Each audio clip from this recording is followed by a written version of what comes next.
आज का विषय है आदिवासी प्रजा का कल्प वृक्ष महुआ, जिसको गुजराती में महुड़ा कहते हैं। वो वृक्ष सारे भारत भूमि में होता है। जो भारत के अमूल्य वृक्ष की गिनती की गई उसमें एक वृक्ष महुआ भी है। तो उनकी उपयोगिता मैं आपके सामने रखना चाहता हूँ। वो बिना सिंचाई का एक जंगल का वृक्ष है। पहाड़ियों में, खेत की किनारी पर, खेत में जगह जगह, हम आबू से शुरू करें तो डांग तक, महाराष्ट्र में, मध्य प्रदेश में लाखों महुआ के वृक्ष हैं। उनकी उपयोगिता जानकर आप ताजुब रह जाएंगे।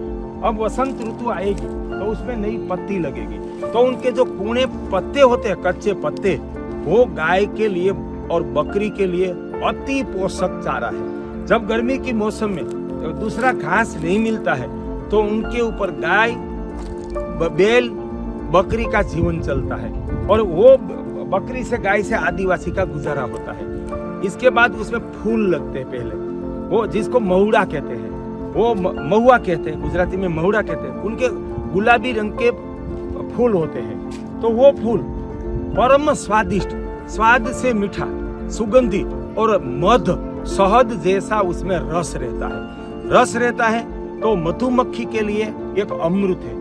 मधुमक्खी महुए में से जो मध बनाती है, शहद बनाती है, वो अमूल्य शहद है। जब वह सुबह में उषा काल की दिव्यता का पोषण प्राप्त करके प्रभात काल में सूर्योदय के समय सारे महुआ के फूल नीचे गिर जाते हैं, वो मैंने देखा कि आदिवासी लोग खाते हैं। जब मैं सन 2018 से भेखड़िया में दिव्य ग्राम योजना साकार करने जामली में आया, आज 7 साल हो गए सन 2024 को।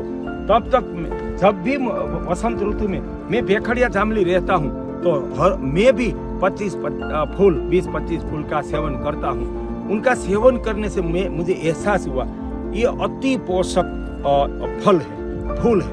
तो मान लो कुपोषण की समस्या का आदिवासी प्रदेश, पहाड़ी प्रदेश में एक संजीवनी समान मनुष्य के लिए आहार है। जब फूल गिरते हैं तो मैंने दूर से देखा बकरी और गाय दौड़ के महुआ के वृक्ष के नीचे सुबह में चली जाती है और वो फूल चुन चुन के खा जाती है। उनके लिए पोषक है। बाद में फूल को चुनकर आदिवासी उनको सुखा देते हैं, उसमें से वो लड्डू बनाते हैं। जब पहले चीनी नहीं थी, आज से हजारों साल पहले, तब से आदिवासी लोग जवारी का आटे और महुआ को पीसकर जवारी, चना, उनके साथ महुए के फूल के लड्डू बनाते थे। और जब घर में भी खाते थे, मेहमान को खिलाते थे। और कोई यात्रा में जाना हो तो रतन भगत, वेदू भाई, केशव महाराज ने बताया कि हमारे पूर्वज वो महुआ का और जवारी का, चने का लड्डू लेके जाते थे। स्वादिष्ट भी है, लंबे समय तक टिकता है और परम पोषक है। तो इतना उनका फूल मनुष्य, गाय, बकरी के लिए अति पोषक है। उनको सुखाकर संग्रह किया जाए तो वो गर्भवती गाय को नहीं खिलाते, वो गर्म पड़ता है। लेकिन दुधारू गाय के लिए बहुत पोषक है, बछड़ी के लिए बहुत पोषक है, और सांड के लिए, नंदी के लिए सर्वोपरि पोषक है। तो उनका फूल, पत्ते और फूल का इतना गुण है। बाद में फूल, जिसके फूल काम में आते हैं उनके फल नहीं लगते। अगर हमने फूल ले लिया तो फल लगने का सवाल नहीं है। एक ही वृक्ष धरती पर ऐसा है कि उनका फूल भी मिलता है, काम आता है, बाद में उसमें फल डोरी बनती है।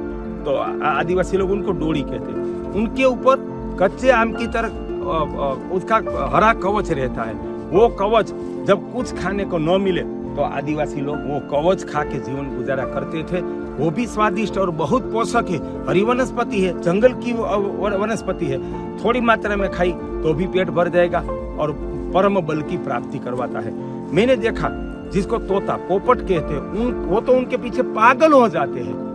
वड़वागोड़, वो बहुत पोपट, तोता, वड़वागोड़, उनके वो खाते हैं और वो खा के बीज नीचे गिरा देते हैं। और वो बीज में से आदिवासी लोग अनंत काल से तेल निकालते हैं। जैसे हम मूंगफली का, तिल का तेल खाते हैं, उस तरह परंपरा से आदिवासी लोग महुए का तेल खाते हैं। उसमें थोड़ी कड़वाहट रहती है, तो डायबिटीज के मरीज के लिए वो एक उत्तम औषधि तेल है। और उनकी ताकत भी बहुत है। और उनकी जो खली निकलती है उसमें से साबुन बनता है। और जो उनकी लकड़ी है वो तो बहुत मजबूत है। तो उसमें से पिलर, खंभा बनाते हैं, जिसको हम थांभली कहते हैं, पीढ़िया बनाते हैं। तो वो मकान में आदिवासियों ने बताया कि अगर उनको पानी न लगे तो 200-300 साल तक मकान में चलती है। इतना इमारती लकड़ी भी देता है। और महुए के वृक्ष ये प्रदेश में हमने 60 फीट तक ऊंचे देखे। उनके जो तना, जिसको थड़ कहते हैं, उनका परिघ हमने देखा तो बड़े वृक्ष का 20 से 25 फीट तक उनका परिघ है और उनकी आयु 500 साल तक है। और अपने आप भी गिर जाता है जमीन में तो अपने आप वृक्ष बन जाता है। ऐसा कल्प वृक्ष प्रकृति ने भारत को दिया है, वो हमारा सौभाग्य है। उनकी गुणवत्ता, उनका दिव्य गुण को पहचाने और इस महुआ लुप्त होती प्रजाति पर आ गया है, तब हम महुए के ऊपर बीज लगाकर इस धरती को, पहाड़ियों को महुए से नवपल्लवित करें